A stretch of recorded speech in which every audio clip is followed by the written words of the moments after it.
The cafe was buzzing with chatter, the kind of background noise that usually blended into nothingness. For Alexander Grant, however, it was a rare place of peace. Known as one of the city's most powerful billionaires, Alexander wasn't used to anonymity. People usually recognized him instantly, on magazine covers, news channels, and stock reports. But today, dressed down in an old gray hoodie, he looked just like any other tired businessman grabbing coffee. He approached the counter, ordered his usual black coffee with a croissant, and pulled out his platinum credit card. The cashier swiped it, but then frowned. "I'm sorry, sir," she said, scanning the machine again. "Your card has been declined." Alexander's brows knit together. Impossible. He had more money than entire companies combined. He handed over another card, then another. Each time, the same beeping denial appeared on the small screen. The people in line began to murmur.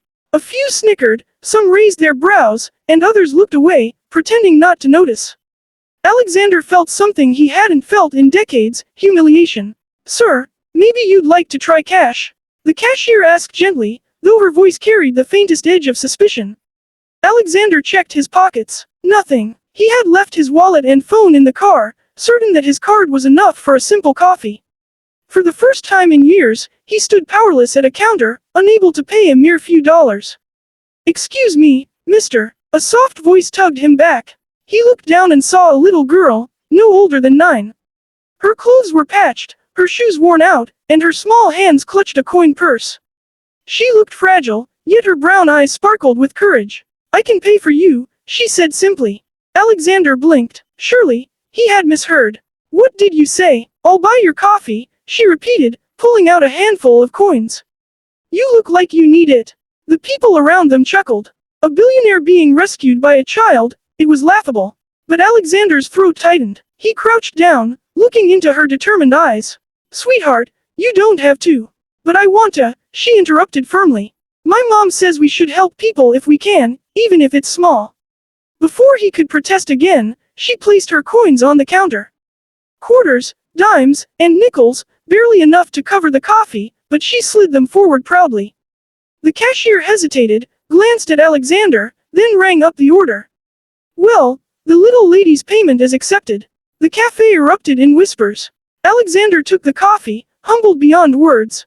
He sat down at a corner table, and to his surprise, the girl followed. "What's your name?" he asked. "Emily," she said, swinging her legs beneath the chair. "What's yours?" "Alexander," he replied, carefully avoiding his last name. "Why did you help me, Emily?" She shrugged. "You looked embarrassed. I know what that feels like. Sometimes at the grocery store, my mom doesn't have enough money, and people stare. I don't like it, so I thought I could help you not feel that way."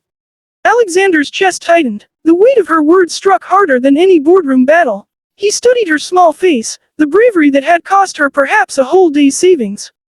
"Do you and your mom live nearby?" he asked. Emily nodded. "In the apartments down the street. She works a lot, but sometimes we still can't pay all the bills." "That's okay, though. We have each other." Something stirred inside Alexander. For years, he had lived surrounded by luxury, disconnected from struggles like hers. Yet this little girl, with nothing to her name, had just shown him more kindness than most adults ever had. He took a sip of the coffee she had bought him. It tasted richer than any expensive blend he'd ever had. "Emily," he said softly, "you've done something very special today. You've reminded me of what really matters."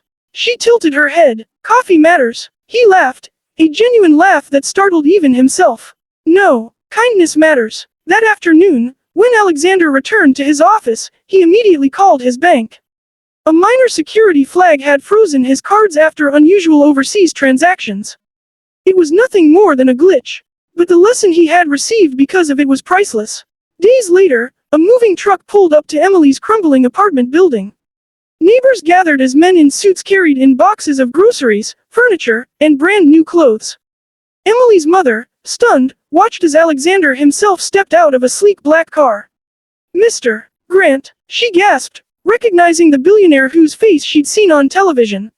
He smiled warmly. "Your daughter taught me something that no amount of wealth ever could. She gave when she had little, and it's only fair that I give when I have much." Emily ran into his arms. "You didn't forget me." "Forget you," he said, kneeling to her height. Emily, I'll never forget you. You bought me coffee when I had nothing, and that made me richer than ever. From that day forward, Alexander funded Emily's education, ensuring she and her mother never had to struggle again.